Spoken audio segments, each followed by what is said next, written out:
términos culturales, la Cuarta Transformación pueda, en este tiempo que le falta, construir una propuesta que se oponga a las viejas mafias de la cultura en México, o simplemente damos por perdida esa agenda y la pasamos para uno de los pendientes más de del siguiente gobierno? Pues yo creo que todavía se podría plantear algo, ¿no? Aunque ya irían un poco tarde, pero todavía se podría lograr algo. Y ni siquiera yo creo que sea un tema de dinero, es más bien un tema de imaginación y de organización.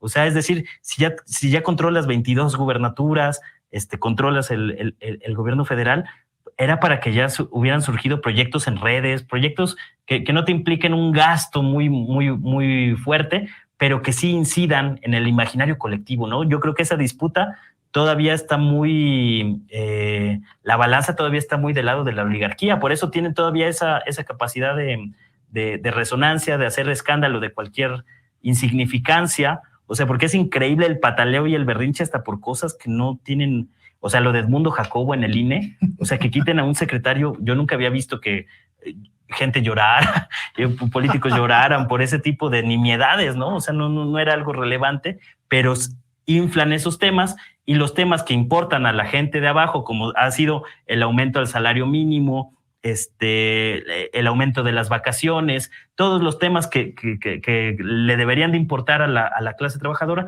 pasan un poco de largo porque precisamente sigue habiendo un poder muy fuerte de esta mafia cultural. Hay que generar revistas, hay que generar libros, hay que generar nuevas ferias de libro, o sea, quitárselas también a los que las tienen acaparadas, y todavía yo no he visto nada en esos términos dentro de la Cuarta Transformación, lo cual me preocupa un poco. Hay una especie de ruptura en la dinámica mediática que se intentó al principio del sexenio con la conferencia mañanera, y que finalmente pues se convirtió en el buque insignia de esta nueva forma de comunicar del presidente López Obrador, pero no llegó a más que la conferencia mañanera. Y tú mencionabas el caso de Notimex y el caso de los medios públicos, que ya lo hemos dicho aquí en varias ocasiones, pues constituyen quizá el mayor fracaso en términos de lo que se tenía pensado construir, el conglomerado que se intentaba, o que se ofreció, o que se prometió construir, y la realidad triste, chata, pobre que tenemos hoy. Y me pregunto si tú crees que algún otro país de América Latina lo ha resuelto de mejor manera. De América Latina no, pero creo que el caso de Rusia es muy evidente, ¿no? O sea, Rusia es increíble cómo con algunos medios, o sea, principalmente dos, RT y Sputnik, pues le ha ganado la partida en términos de opinión pública sobre el conflicto en Ucrania a toda la prensa occidental, a los medios alemanes, ingleses, estadounidenses. Por eso la censura tan fuerte y tan brutal, porque yo me acuerdo desde 2014, 2015, que yo todavía no estaba trabajando en RT, pero que pues ya empezaba a tener una notoriedad. Había campañas fuertísimas desde el New York Times, desde la BBC, desde The Guardian, desde toda la prensa occidental, diciendo es una maquinaria de propaganda rusa, ¿no? Precisamente porque resaltaban noticias que no cubrían esos medios occidentales. Claro. Yo me acuerdo, pues, y esas sí ya me tocaron, pues las protestas en Ecuador no salieron en la prensa occidental, el golpe de Estado en Bolivia prácticamente no salió, claro. el golpe de Estado más reciente ahora en Perú prácticamente no se cubrió en la prensa globalista, como yo le llamo, el intento de golpe de Estado en Venezuela en 2019, y todos esos, pues RT les daba una cobertura, pues como deberían de ser en los medios convencionales, ¿no? El caso para mí más, así que ahí fue como un parteaguas muy fuerte para mí, fue el caso de cuando encarcelaron a Lula en Brasil. Tú leías el New York Times, la BBC, El País, y te lo vendían como qué gran triunfo de la lucha anticorrupción en Brasil, ¿no? Y hasta que leías RT y Telesur, que esa creo que fue la mejor cobertura de Telesur, oye, pero pues lo están encarcelando sin una sola prueba, ¿no? O sea, pequeño detalle que omitieron esos medios, le abren la puerta a Jair Bolsonaro para que llegue el fascismo en Brasil, y después esos mismos medios que fueron cómplices de la llegada de la ultraderecha en Brasil, hacían drama y se asustaban cuando cuando Bolsonaro estaba incendiando el Amazonas con el apoyo de los hacendados en Brasil, ¿no? Entonces, ahí es cuando ves las grandes hipocresías. Mucho tiempo, pues, estuvieron con que la trama rusa en las elecciones de Estados Unidos, y luego acá inventaron también ese asunto en México y demás, y no se sostenía. Pero gran parte pues, lo que ha permitido mantener más o menos la disputa política en esos términos ha sido el poder mediático. O sea, a mí sí me sorprende mucho lo que ha logrado Rusia en esos términos, ¿no? Y hoy, pues, digo, no es nada más porque yo trabajé ahí, pero sí creo que hoy RT en español pues es el medio referente en noticias internacionales en el mundo, por varias razones. Una, porque precisamente esta campaña de ustedes están difundiendo noticias falsas y demás, obligó a que el rigor fuera altísimo, al máximo, para que no hubiera esas críticas, ¿no? Entonces, entre ese rigor y el monitoreo que tienen de la prensa occidental, no lo vas a encontrar yo no lo encuentro en ningún otro medio occidental, ¿no? Que nada más se acaban viendo el ombligo, pero que temas, por ejemplo, de las declaraciones de los jefes del Comando Sur de Estados Unidos, o sea, temas que tienen que ver con el juego político o geopolítico real, pues no aparecen en los medios convencionales, y mucho menos en la prensa mexicana, que es muy casera, ¿no? Claro. Que estos temas pues están completamente sometidos a la hegemonía gringa, y que aquí pues es todo un tema meterte con compañías. O sea, tú lo sabes, en cualquier periódico mexicano pues es muy difícil reportar cosas que puedan afectar esos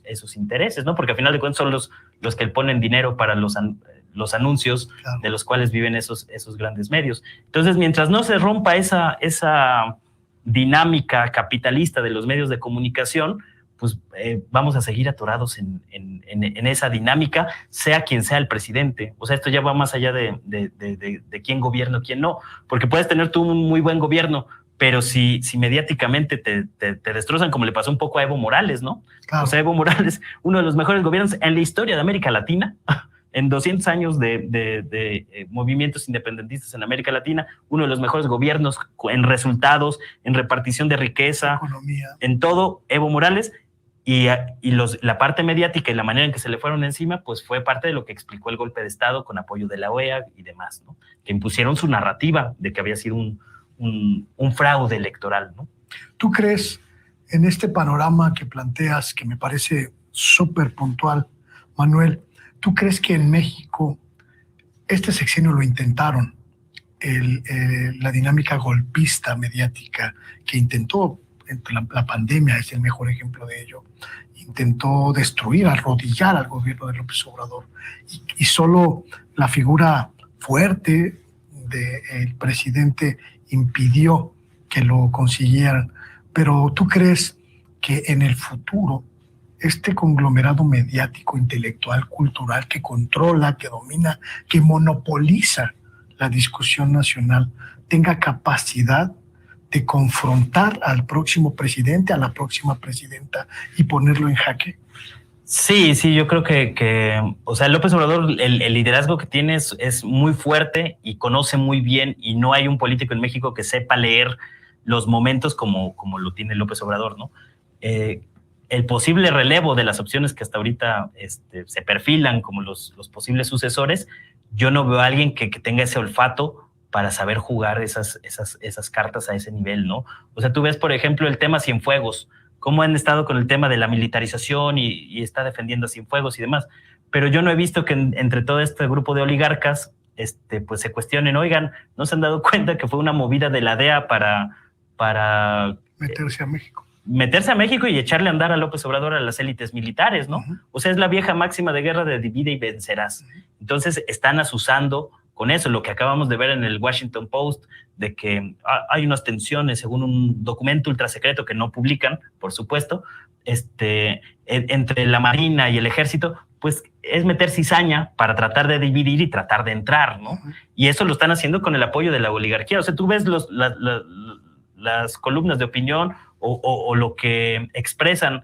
estos personajes estos referentes o líderes de opinión, estos críticos del poder, como se autoproclaman, que creen que ser críticos del poder es ser crítico del gobierno en turno, ¿no? Cuando yo no les he visto nunca una crítica a la hegemonía estadounidense en América Latina, que explica muchos de los problemas estructurales que tiene América Latina. Claro. Tú ves que se quejan de la migración y de que el gobierno mexicano no ha hecho nada para mejorar el problema migratorio, pero no critican las causas que derivaron en la destrucción de esos países, ¿no? Claro. O sea, no habría esa migración que hay de hondureños, por ejemplo, sin el golpe de Estado que orquestó Hillary Clinton con ayuda del entonces canciller de Felipe Calderón, y que ha provocado pues que mucha gente tenga que huir de la pobreza. Lo mismo en Guatemala, lo mismo en México, incluso. Porque de alguna manera lo que permitió darle cierta viabilidad al régimen neoliberal fueron los 14 millones de mexicanos que acabaron trabajando en Estados Unidos, ¿no? Pero todo eso no aparece en las críticas de estos personajes. Entonces, a final de cuentas, lo que están demostrando, pues, es que son conservadores en el sentido de que quieren conservar esa estructura de poder, ese status quo. Y entonces, mientras no se trastoque esa estructura de poder, que lamentablemente pues, la 4T no ha logrado incidir hasta ese nivel, ¿no? Ha logrado ocupar algunos espacios del Estado, pero hay otros muchos espacios de poder dentro y fuera del Estado que siguen siendo propiedad de estos grupos oligárquicos, ¿no? Entonces, va a ser una labor que va a tomar mucho tiempo quitarles ese dominio, pero precisamente para facilitar las cosas, lo que puede aceitar estos cambios o acelerar estos procesos, pues es la disputa y la batalla cultural, porque no basta con las mañaneras. O sea, creer que con las mañaneras te va a bastar para generar un cambio en la mentalidad a gran escala durante un tiempo sostenido, me parece que es un error táctico, ¿no? Y más me sorprende porque en el mundo todo el mundo se está dando cuenta de estas cosas, ¿no? A raíz del éxito que han tenido medios como RT, que es una asociación público-privada, con una visión muy específica de los intereses geoestratégicos en este caso Rusia, pues han salido otros medios y no solo es el caso de Rusia, o sea, pues, históricamente pues ahí está la BBC, ¿no? Que también ha defendido los intereses del Imperio Británico durante mucho tiempo, la Deutsche Welle, que pues tú la lees ahorita y está completamente plegada hacia los intereses de las élites neoliberales, France 24. En Estados Unidos lo han intentado con Voice of America, que no les ha pegado porque es otra dinámica, pero tú ves cómo se están defendiendo otros países como Irán, con Hispan TV, los chinos ya también están empezando a entrar en esa inercia con el Global Times, ya se dieron cuenta que mientras no haya también un brazo mediático que equilibre la conversación, pues van a seguir siendo avasallados, ¿no? Y en el caso de América Latina, pues el único referente que tenemos es Telesur, con todos los problemas que tuvo Telesur en 2014, cuando la muerte de Chávez, la crisis petrolera, el golpe en Brasil, el regreso de la derecha en Argentina, que debilitó mucho a Telesur y que pues ahorita como que quiere volver a agarrar otro aire, pero faltan muchos de esos proyectos en América Latina. Y para cómo está la andanada mediática, no solo de los medios mexicanos, sino también de los medios estadounidenses, claro. México necesita tener un medio de comunicación o un conglomerado mediático que le permita contener esas ofensivas. Tú ves, por ejemplo, cuando al inicio del sexenio, las calificadoras de riesgo se le fueron encima a López Obrador diciendo la deuda de Pemex y demás, claro. Cuando era la primera vez en mucho tiempo que se estaba rescatando a Pemex del desastre en el que estaba, y a través de la prensa internacional y la prensa mexicana que acaba replicando los intereses del capital financiero, pues se acaba siendo una caja de resonancia que es muy difícil de contener únicamente con las mañaneras. Obviamente la habilidad de López Obrador para comunicar ha permitido ahí medio sortear momentos difíciles, pero no va a ser suficiente en términos estructurales a largo plazo, ¿no? ¿Tú le ves a alguna de las corcholatas una visión que vaya en ese sentido, de construir algo sólido en materia de comunicación y de construcción de narrativas? Yo no he visto algunos pequeños ejemplos, ¿no? Creo que lo que ha hecho la administración de Sheinbaum con Capital 21, pues es un buen ejemplo. O sea, se avanzó de cómo estaba ese canal, por lo menos ya aparece en el radar, ¿no? Ya lo identificas, ya sabes que sí, está ahí, sí, ¿no? Sí. O sea, por lo menos tenemos ese ejemplo. Pero tú ves las campañas de las corcholatas y yo no veo pues, que tengan una claridad mediática, comunicativa sobre esos temas, ¿no? Yo todavía... Es más, todavía no vemos ni claridad en términos de medios, ni tampoco de proyecto de país. O sea, yo no veo que haya miras de más alto alcance más allá del 2024. O sea, yo veo que todo el mundo está muy clavado en cómo van a llegar, cómo se van a disputar el 2024, pero yo no veo un proyecto de país a futuro, no veo que, digo, todavía a lo mejor es temprano para delinear ya el programa y todas estas cosas. Ya prácticamente en noviembre tenemos que tener candidatos, ¿no? Pero por lo menos sí me gustaría ver algo de eso, ¿no? Y lo que he visto, pues, es que las campañas, pues, han sido a un nivel muy superficial, ¿no? O sea, en mostrarse como personajes cercanos y esta cosa que yo entiendo que funciona en las campañas, pero no es suficiente. O sea, creo que sí se deben de delinear, pues, algunos asuntos muy claramente, ¿no? O sea, yo creo que el que sea abanderado de Morena para el 2024, pues sí tendría que plantear de entrada una reforma al Poder Judicial. Porque no puede ser que se mantenga el Poder Judicial en los términos que está actualmente. No solo la Suprema Corte, sino todo el Poder Judicial, porque es completamente inoperante. Entonces, ese tipo de cosas, pues yo no he visto nada de eso, ¿no? Entonces, me genera muchas dudas cuáles son los alcances o las miras que están teniendo de cara al más allá del 2024. Y del lado del ecosistema mediático vigente en México, ¿crees que tengan capacidad para reconstituirse, para recuperar lo que han perdido en este sexenio, principalmente en términos de prestigio, de prevalencia de su discurso en la sociedad? No, porque no les interesa. Ellos están apostando a que esto es una situación efímera, que se va a ir rápido y que siguen muy ensimismados en sus viejas prácticas, ¿no? Y lo mismo le pasa a la clase política o a la clase a la partidocracia neoliberal, ¿no? Están apostándole a que es algo coyuntural, efímero, pero que va a ser pasajero por las buenas o por las malas, porque está ahí el afán golpista, ¿no? Que no les alcanzan ahorita las fichas, pero en cuanto les alcancen, pues van a intentar lo mismo que hicieron en Perú, lo que hicieron en Bolivia, lo que intentaron hacer en Venezuela. O sea, están en esa lógica. Entonces, precisamente como están en esa lógica, no les puede ceder terreno, porque si no, en cualquier momento de debilidad, pues se te van a ir encima. Y la derecha mexicana, incluyendo a esta oligarquía mediática, pues yo no he visto ningún ápice de autocrítica, ¿no? De decir, oigan, pues hicimos mal las cosas, hay que aceptar nuestras culpas y a partir de ahí empezar a construir algo nuevo, ¿no? Yo creo que si la derecha, por ejemplo, hubiera hecho eso desde el principio, en vez de patalear por cada cosa que hacía el gobierno en turno, a niveles estridentes y pues psicóticos, ¿no? O sea, el liteísmo que está tan de moda entre la derecha mexicana, pues ellos a lo mejor no se dan cuenta, pero les está afectando más que si hubiera habido un proceso de autocrítica, decir, no, pues sí fue un desastre el gobierno de Calderón y García Luna y demás, ¿no? O sea, tenemos que pedir disculpas y a partir de ahí construir algo, una alternativa. No ha sido el caso.